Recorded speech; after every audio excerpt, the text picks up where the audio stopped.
everybody. Hello. How you guys doing? Pretty good? Like wrapping up the con?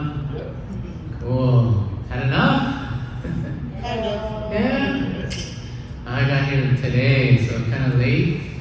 Just got my first pass through the show. I need another day. Unfortunately, we're just all over the place. So I wasn't able to make it earlier this weekend, this year, this time around. But welcome to our panel on comics and healing. Unfortunately, my partner Frank or Daz was not able to make it this time around. Sorry to disappoint you guys. I'm sure you probably have an impression of who he is and what he's associated with. Frank or Daz, he was hired on earlier than that. I believe it was Empire Strikes Back. Maybe just Return of the Jedi, but definitely Return of the Jedi doing that paintings. So, the giant tube that they throw the Emperor down. Spoilers, sorry everybody. I think the Endor Moon platform, landing platform, where the Imperial shuttle comes down, and then Luke and Vader meet. Just tons of the map paintings done traditionally on glass with a totally photographic sensibility. Unfortunately, he does have some trouble traveling sometimes these days and isn't able to make it. He did join us last year by video, but we didn't arrange that this time around. So it's just me, Wayne Lowe. I'm kind of a kid brother of his, maybe a generation or two down the stream from Frank. I joined the art department at Industrial Light Magic as an intern. So no copies. I didn't know how to make those, but I made plenty of copies. So not coffee, but copies. And managed all the artwork for the art directors and visual effects and art directors and stuff like that. And eventually made my way up to be a full-fledged concept artist, storyboard artist, and continued to onward, and eventually did, I guess the highest spot you can get in the art department would be visual effects art director, and I was helping out with a Pirates movie for that one in the pitch phase. I had done artwork for Pirates #1 and Pirates 2, and then taken a hiatus, joined Lucasfilm Animation for a stretch with the Clone Wars series, and then around 2011, I felt the call of God to vacate that spot and to leave the studio. My last studio, what wasn't the last studio job, but it was the last main studio job. And in 2011, so not immediately since then, but maybe 3 or 4 years down the road from there, about 2014 onward, I've been with a group called Youth of the Mission. It's a Christian missionary group, and our family is based out of Hawaii, and we do all the work locally there, and kind of bounce around all over the globe.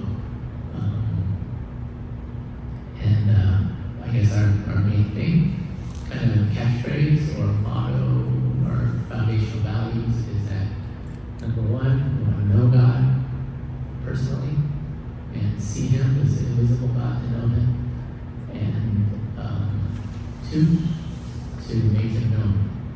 That's our second. And that's kind of the thing that we do all the time. And as far as comic books, I've always been involved with art. And just last year, I was with a crew of artists, including Briana Loewinsohn, who did this book, which is up on the screen. It's called Ephemera. And has anyone heard of this book? No. Heard of Briana? No? Okay, so it's really amazing. The cover is pretty sedate, but inside is beautiful artwork. And she tells this story in a really poetic fashion visually of her growing up with a mom who had some mental disorders and was really, real challenge. So she was dealing with a lot of her demons, a lot of her past trauma and stuff like that growing up as a kid, and with a mom who was there sometimes, and then sometimes, in a sense, was not there, like emotionally not there, or like mentally not emotionally, or just relationally not in a place to really be mom to her, in spells and stuff like that. So this is an amazing book about her experience. And with creating that book, as we were talking with her about it, she found that she was able to deal with a lot of baggage that had come with that childhood and find a new release. So we've got a couple books here that I thought I'd highlight. Favorites because they are some of my favorite people. Another book is American Born Chinese. Anyone familiar with that one? So at least one person, maybe see. I happen to be Chinese American born in the States as well. So of course, this resonates a lot with me. Me and him, we grew up together in the South Bay of San Jose, Northern California. And yeah, so in a lot of ways, we're the same generation, culturally similar. My kids hadn't met Gene until maybe 3 or 4 years ago, maybe. No. Anyway, so a few years back. And we spent a lot of time with them. And suddenly they realized, whoa, this guy's just like Dad. We use the same words, I don't know, just whatever it is, 80s, raised, Northern California, Chinese American kids. They finally saw somebody that was similar to me. I guess in Hawaii, there's not a lot of folks that have the background that I do. So American Born Chinese is one that I'll talk about. Family Style is another book, Eisner Award. Both are Eisner Award winners. This one was just 2 years ago, so 2024. Thien Pham, he won an Eisner for this book. And this one is, if you can make out this bowl of soup noodles, is Vietnamese beef noodle pho.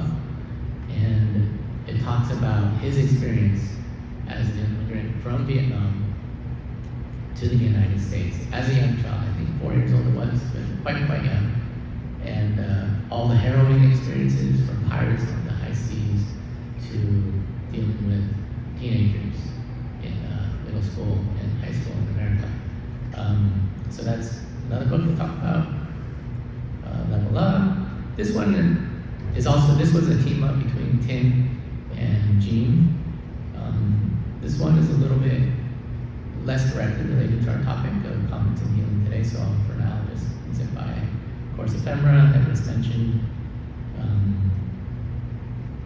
And this is The Eternal Smile, a book by Gene and Derek Kirk Kim. The book that I actually wanted to highlight is by Derek Kirk Kim, and I just realized this afternoon that that's the wrong one. I brought the wrong book. I grabbed this off my bookshelf before I'd come in, and then finally when I got here, I was like, oh, this is the wrong book. And I was taking a photo of it. But I found this photo of same difference. The text is really small down here and blurry. I don't know if you can make it out. But same difference. It has a Korean name, Cotton, and Derek is Korean American, and this one is a story that he's written. Anyone familiar with any of these other books? So ABC, Level Up, Ephemera, same difference, and well, yeah. For now, that book happened to be not just won an Eisner Award winner, but it also won the Ignatz Harvey. So all three of the big industry awards were awarded to Derek's book that year. And so the three of these books, really, as I spoke with them, hanging out in the past couple years, they all say that it really helped them to deal with something inside. Anybody here, writers or artists? Cool. And what gets you going, if I might add? What's kind of the inspiration or the impetus behind your creativity? I'll go. I'm an artist based in San Diego, but I live in Tijuana, Mexico. So okay. my daily commute is about an hour and a half, and everything Okay. that I see, it's Right. what I express in my art. Oh, wow, cool. Yeah. Okay. I also work with children, Yeah. and I always say they are my number one motivation, inspiration. Mm-hmm. I get my best ideas from Whoa. them. So do you do comics or paintings? I'm a or choreographer, dancer. Dancer? Yeah. Oh, wow. But I use a lot of books in my classes. I do Mhm. storytelling and dance. Right. Yeah, like dance is a huge storytelling vehicle. What was it? Yeah, cool, fantastic. Thanks for sharing. How about any other folks who had mentioned their creative avenues? Yeah. Amateur musician. Okay, cool. I can express my feelings and emotions through Yeah. the strings. And, Awesome. Yeah, nothing professional in any sort of Right. manner, but of course I consider myself an artist and creator. Oh, of course. But Yeah. it's like a private thing. Oh, sure. Yeah. Yeah, absolutely. Very cool. And you Storytelling, I think things based on your life, faith, Yeah. and friends. Yeah, and you have was it screenplay or what- I'm working on a couple plays. or Yes. theater plays, Yeah. not screenplay, but plays. Mm. Awesome. And what would you say is what gets you going? What pushes you toward your avenues of creativity? I'm just scenes of life that remind me there's something I should talk about. I would say whether it's the faith in what your skills or faith above, that helps too. But yeah, Mhm. just seeing things in life and going, and that's something that we should talk about. Okay. Yeah, so kind of emphasizing something that you find important. Cool, awesome. Yeah, so in talking with these guys, they there was kind of a something stuck in a sense. And for Briana, it's kind of obvious.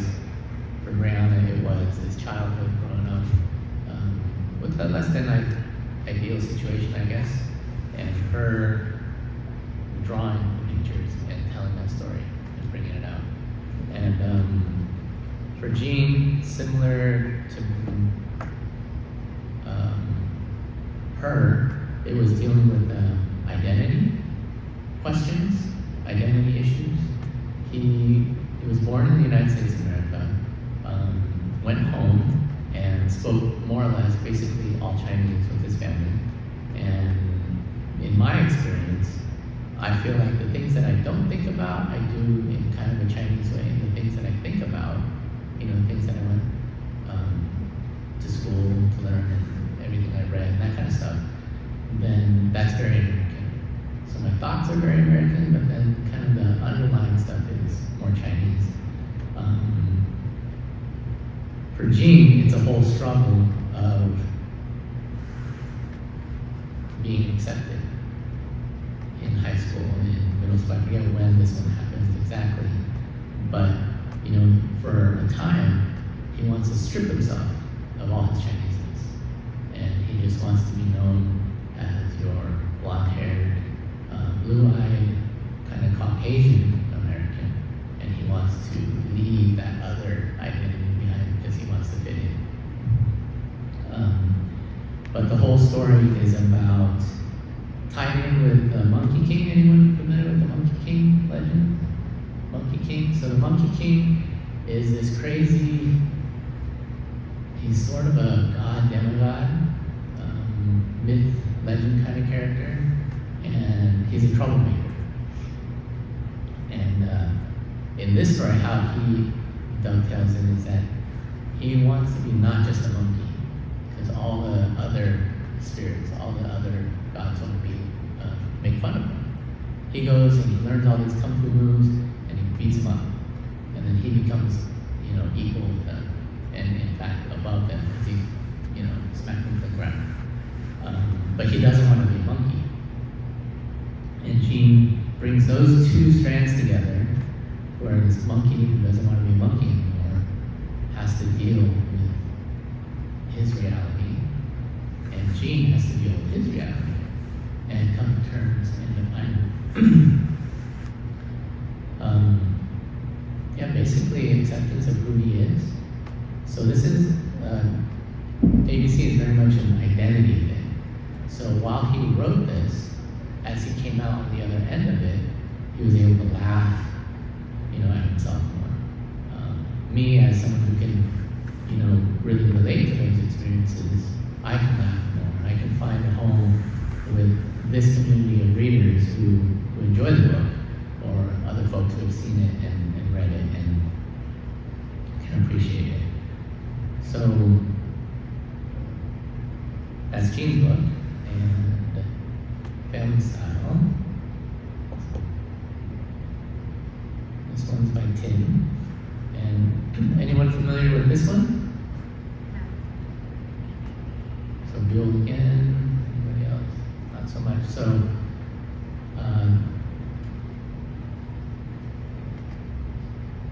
Tim's story is similar to Jean's because it takes him back to his earlier years, his childhood, growing up, him moving from Vietnam to America, him growing up through middle school, through high school, and on into his adulthood.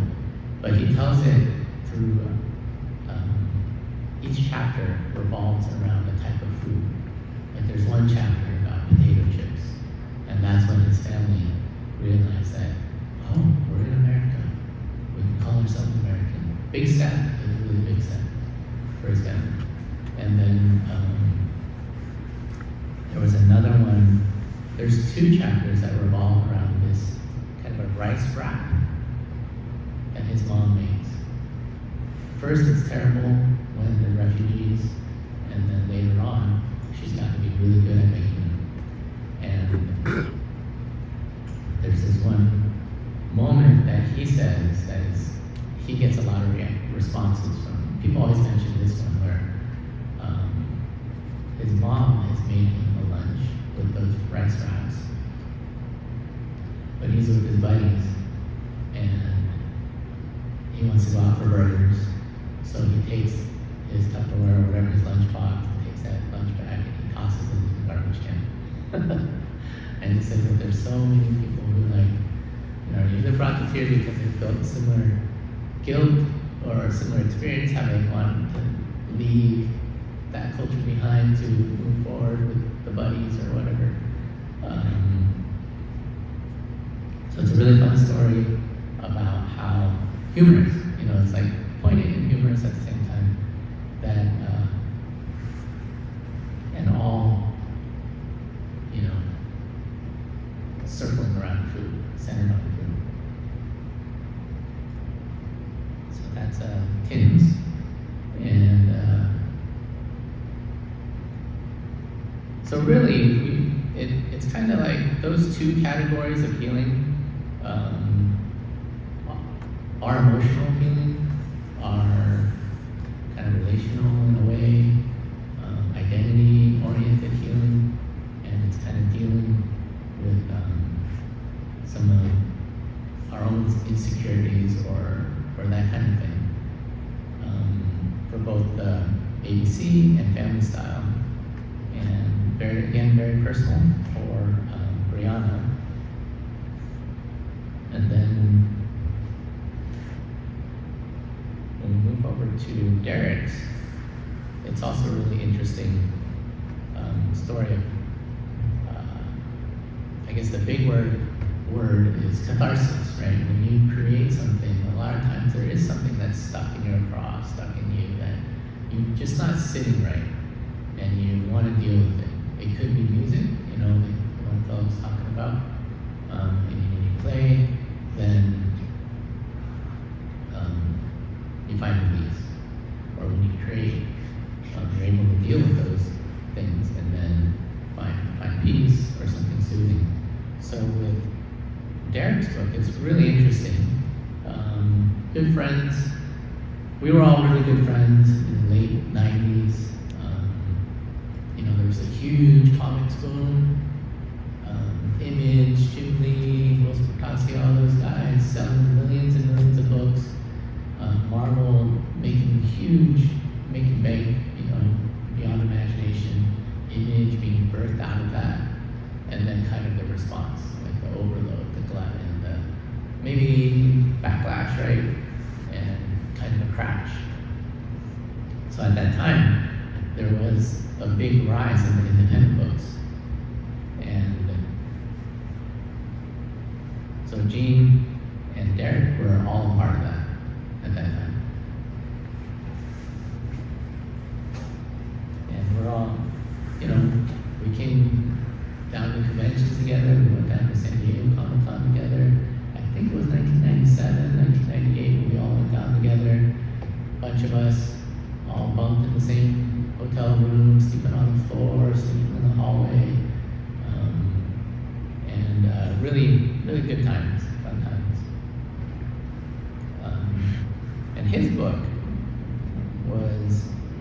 it's got this beautiful cover and everything like that, but it's kind of a bit coarse in its material, its language, and all that kind of stuff.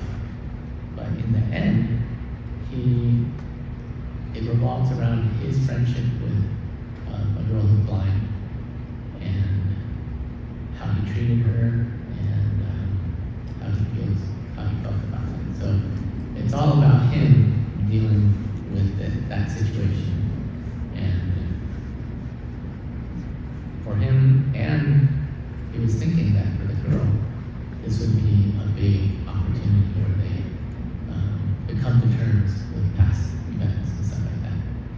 But yeah, I guess I won't say too much about the ending, but just to say that his whole process was not an identity thing.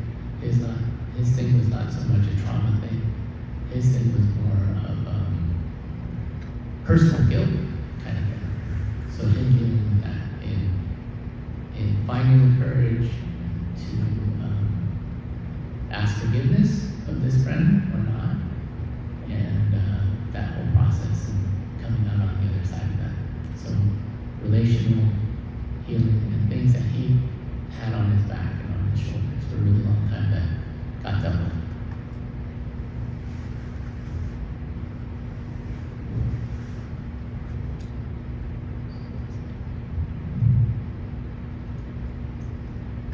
So in all these things, as a creator, you have your individual healing that comes through the process of creation. And your audiences, if they can relate to what you're talking about, if they've had similar experiences, or if they can just be a friend, an imaginary friend who can say, oh wow, they've gone through that. It builds this community, seen or unseen, relationally there, relationally here, relationally intangible, someone who's actually in your circle of constant interaction, or otherwise, other folks who have received quite a bit. I've met a few people who've read Thien Pham, and I've heard him talk about the people who really connected to his work. So there's people that you build a bond with, but there's a bond with the folks beyond even that you may have never even met, for him anyway.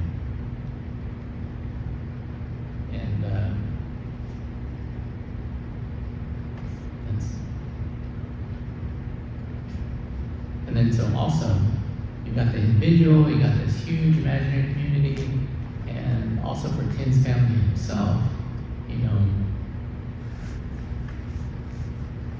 there were times, you know, similar to that food, that lunch getting thrown in the garbage and that kind of thing, and the struggle of, am I going to stay Vietnamese, or am I going to go, like, abandon that and try to be more American? So this book was actually very healing for him and his parents and his family. So them to be able to understand where he's coming from better, and in the process of writing the book, he had to talk with his family a lot more so he could get some of the story right that he didn't really know about, especially in his early years. So the whole process was healing not just for him, but into his immediate family and his extended family, and beyond, right? So other Vietnamese Americans, or for me and Jean, other American-born Chinese Americans, and so the healing goes from individual to family to small groups to bigger groups to larger communities, and even to entire language groups or ethnicities, nations, not as governmental national bodies, but nations as an ethnicity, which is one of the big projects that I'm working on now in Hawaii. Has anyone seen these? This is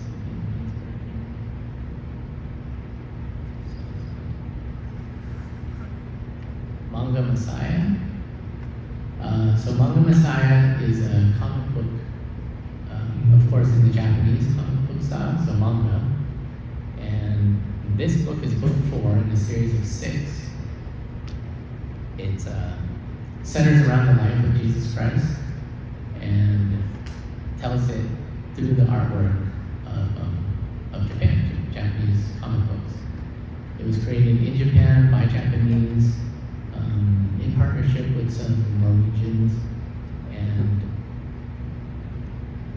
you know, manga's everywhere in Japan. And I imagine folks at the convention know, like it's I don't even know what you compare it to.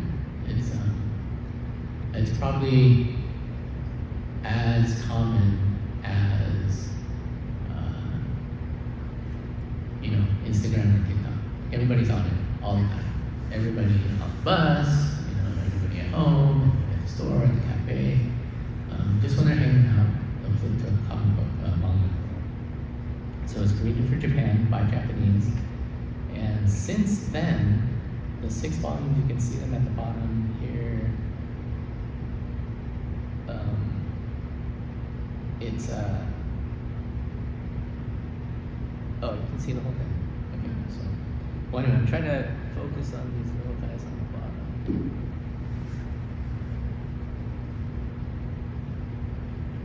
These 6 books cover highlights of the Bible. So there's book 1, which is more or less the book of Genesis. Book 2 is sort of around King David and King Solomon. Book 3 is around prophets.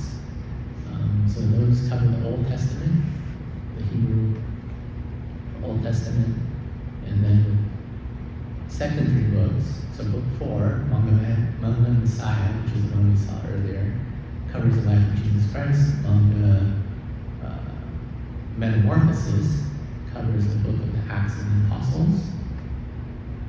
And the last one is probably the most sci-fi fantasy friendly of the titles.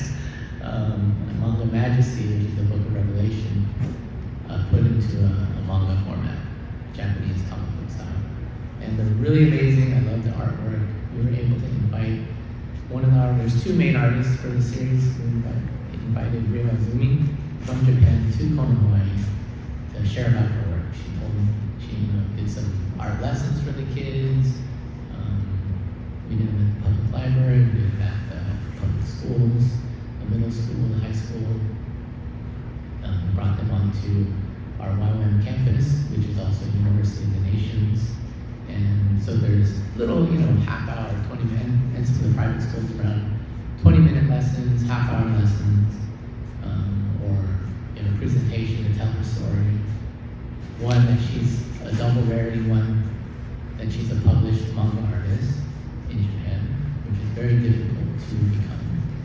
She not only drew, but she wrote her own stories as well. And then on top of that, she was a Japanese who was also a Bible-believing Christian. And she would tell that story, how that double rarity came about.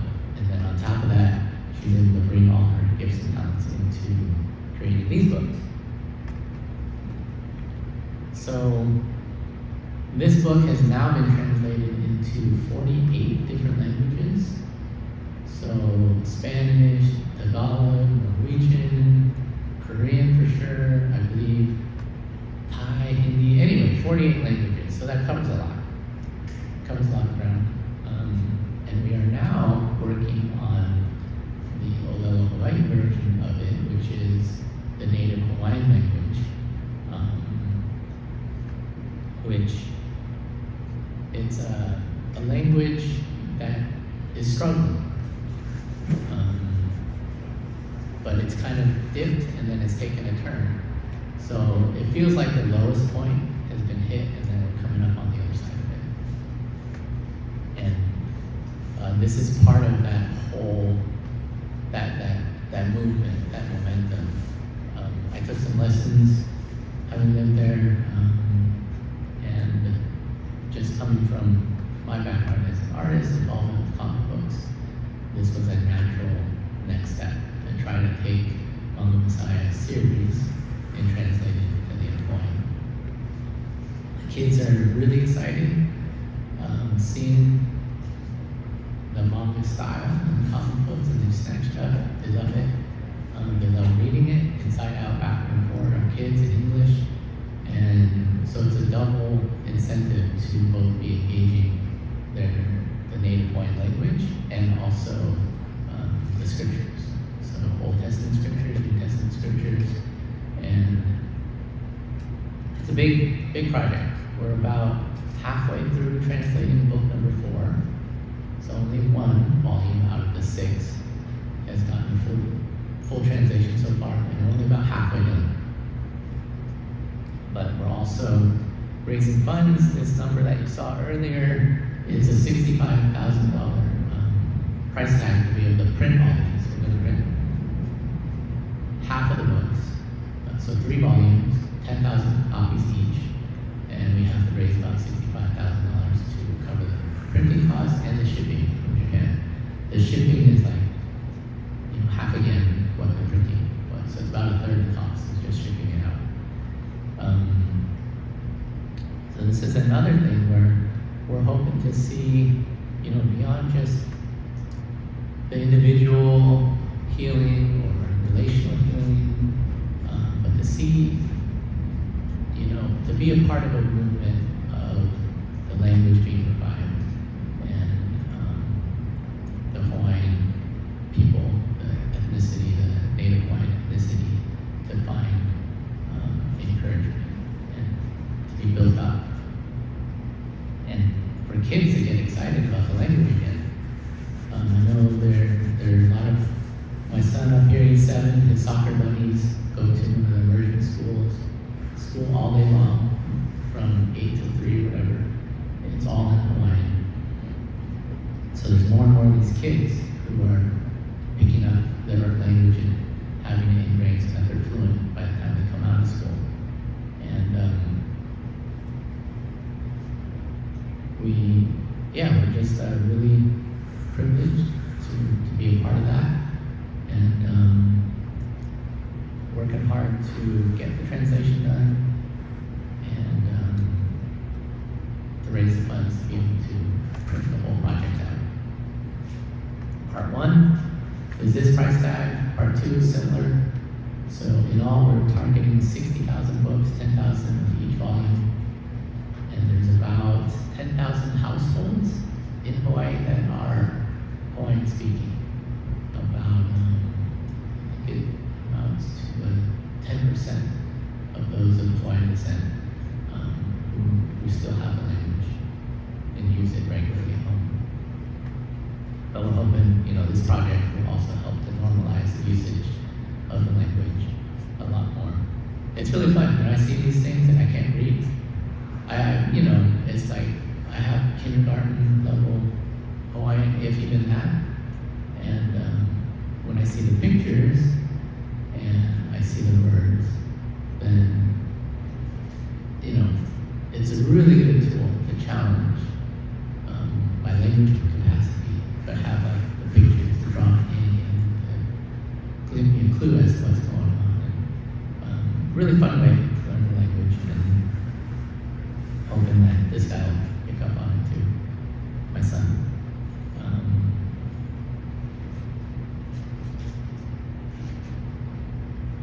And one last.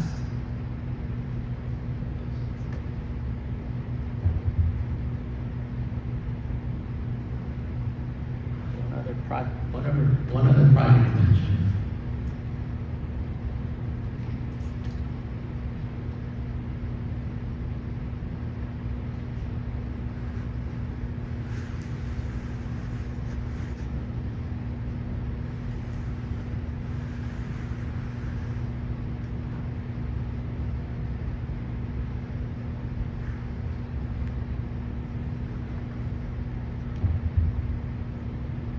This one. So this was a project, partnership between myself and two other guys, Kenny, who wrote the words, 90% of the words, and Carlos, who helped do cover art and some of the designs for the main creatures and characters in this one. I did the pages. It's only about 12 pages, 16 pages, I can't remember exactly, but it's short, and it's sort of this kid who finds himself seeing the world from a really dark perspective, and then falling into this like his way out or survive is through destructive behavior, through power, through the dark side, basically. And he's confronted, and he encounters a character who introduces himself as light. And this is one of the key moments in the book. So this one, we printed about 1,000 of them and distributed them at different cons and stuff like that. And it seemed to be really well received. So the book is called Consumed by Darkness and Released into Light.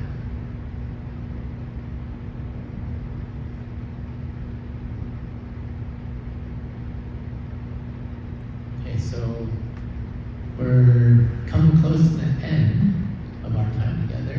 Are there any questions or comments as to things that you've seen?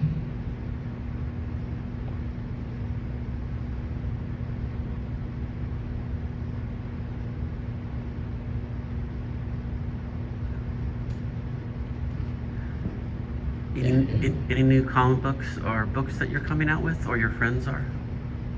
Yeah, they're all busy. So Briana has another book out.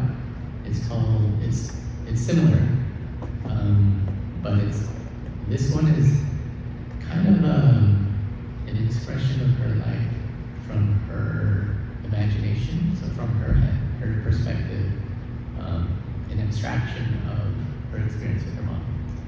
But then she's also come out with a book called Raised by Ghosts, and that's a lot more, like a bunch of teen characters, and her being one character being really similar to her, and the whole thing of, being raised in this situation where the parents weren't really there emotionally or helpfully.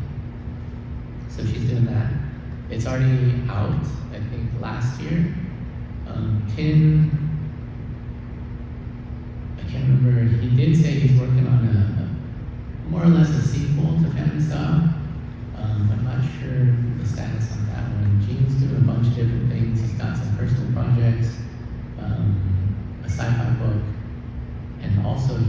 just switched over to doing Teenage Mutant Ninja Turtles with IDW, starting from number 13 on the current series. So I think they're 13, 14, 15, 16's out, maybe 17.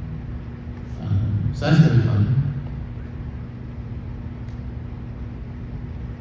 And he's tasked with bringing Splinter back. Yeah, for myself, it's I have more of the stories and the outlines for books, but I'm not at a spot where I'm able to work on those artwork-wise and stuff like that. It's a lot more of the manga Messiah series and the translation that we're working on.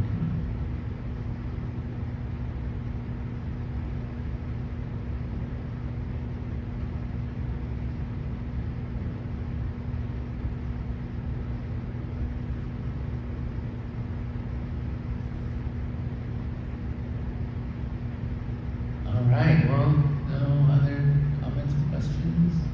Cool, so I'm gonna end this early. I'm gonna do a real quick, like 10 minutes of shopping downstairs. Just kidding. I'll share one more story, and it really, I think, you'll remember this from last year, from Frank. So he did matte paintings before, and now he does a lot of portraits and landscapes. And he shared a story about one of the pieces that he, in a way, was most attached to and most proud of. And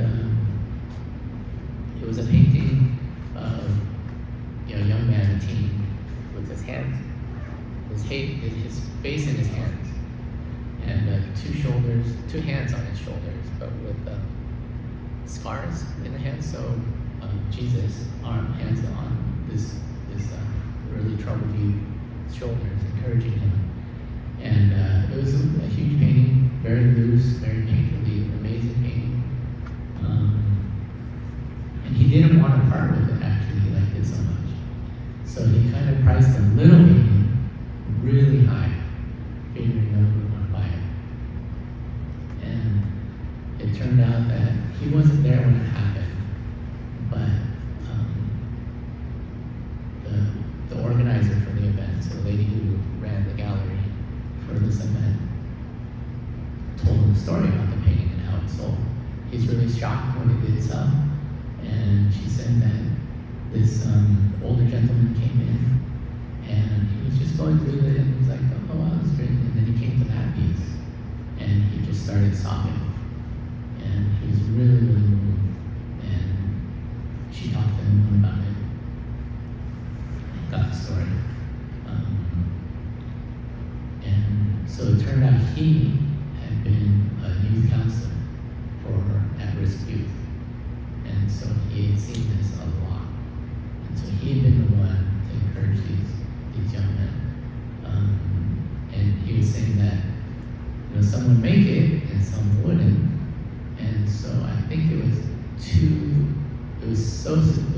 severity of like, where, suicide was an issue. So some wouldn't make it, some didn't. And he was there year in, year out, decade in, decade out for these boys, these young men. And when he saw that piece, he was just like, oh, it kind of encapsulated everything, and his whole career as a counselor. So he went home. Jean, who tells us the story, also met the wife. And she said that when he had gone home that night, he was so disturbed. And she's like, well, you're just not yourself, what's going on? And he told the whole story about the painting and stuff like that, and how he really wanted it, but he couldn't buy it. And so she went back, bought the painting as a Christmas present for him, told Jeannie the whole story of what happened, and she relayed the story back to Frank about a little tiny painting that he created, basically specifically for that fellow, not knowing it. And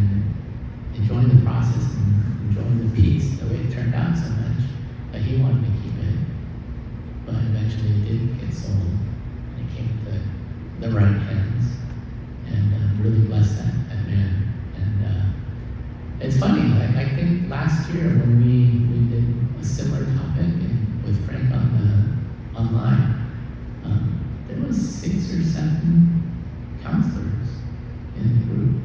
So just by divine appointment and stuff like that, it was an interesting arrangement. So we're down to the end of our time, and more or less on. I'm not sure what else is going on still. Past closing of the showroom downstairs. So thank you all very much